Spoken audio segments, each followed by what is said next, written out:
उनके पक्ष में कानून बने और उन्हें सुरक्षा और संरक्षण मिले। तो जो संरक्षण आप ईश्वर से अल्लाह से सोचते हैं कि मिलेगा, वही संरक्षण आपको सदन के भीतर कानूनों से मिलता है। इसलिए सदैव जब भी हमारी यहाँ उपस्थिति होगी स्वाभाविक इसी वेशभूषा और परिवेश में होगा। जयराम, 24 विधायकों वाली एनडीए को कमजोर कहा जा रहा है।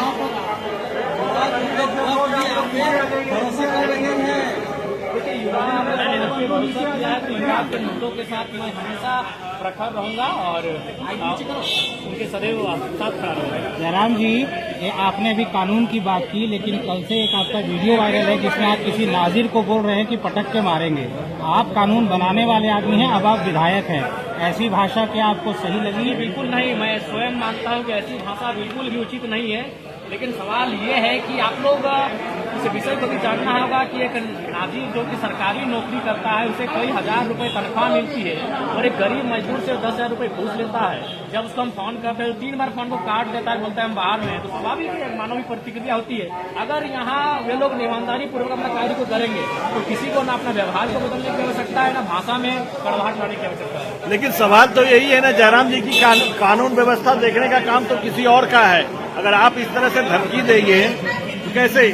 आपको मेरी धमकी दिखी, उन गरीबों का शोषण नहीं दिखा? क्यों नहीं दिखता है? आपको मेरी धमकी दिखी, मैंने उनको कहा आपको तकलीफ लगा, उन्होंने 10,000 रुपए घूस ले लिया, किसी को तकलीफ नहीं लगा। तो संविधान की शपथ लेने वाले जयराम कानून से चलेंगे या कानून तोड़ेंगे?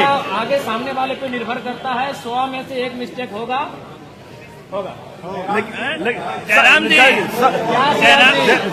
आपने संविधान का शपथ लेने वाले जयराम जो है संविधान से चलेंगे या धमकी से चलेंगे? संविधान से भी चलेंगे और जहाँ एग्रेशन की आवश्यकता होगी एग्रेशन से चलेंगे। प्रधानमंत्री चौधरी चरण सिंह का भी एक कथन था कि देश के किसानों एक नजर रखना खेत खलिहान पे और दूसरी नजर रखना लाल किला के मचान पे। लाल किला के मचान का अर्थ है हाउस, चाहे पार्लियामेंट्री का हाउस हो या असेंबली का हाउस हो। और हम जब भी किसान पुत्र हैं, जब भी हम लोग खेतों में प्रवेश करते हैं, जब भी अपने खलिहान में प्रवेश करते हैं, वहाँ खेती का कार्य करते हैं।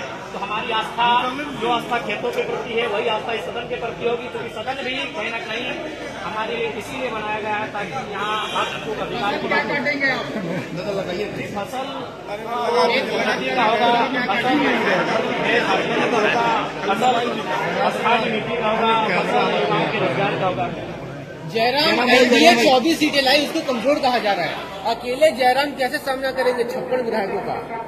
देखिए, मेरा मानना है कि एक रहे चाहे 100 रहे, आपकी संख्या मायने नहीं रखती है, आपके विचार मायने रखते हैं। तो जब मैं अपने तर्कों को यहाँ प्रस्तुत करूंगा, वो तर्क तमाम आपके चैनल के माध्यम से पूरे राज्यवासी देखेंगे, तो उनमें तय करेंगे कि जयराम महतो अकेला अपने जो बातों को रख रहा है वो 56 पे भारी पड़ रहा है या फिर 56 उन पे भारी पड़ रहे हैं, वो राज्यवासी तय करेंगे। आपके अलावा 80 विधायकों में बेहतर कौन लगता है आपको?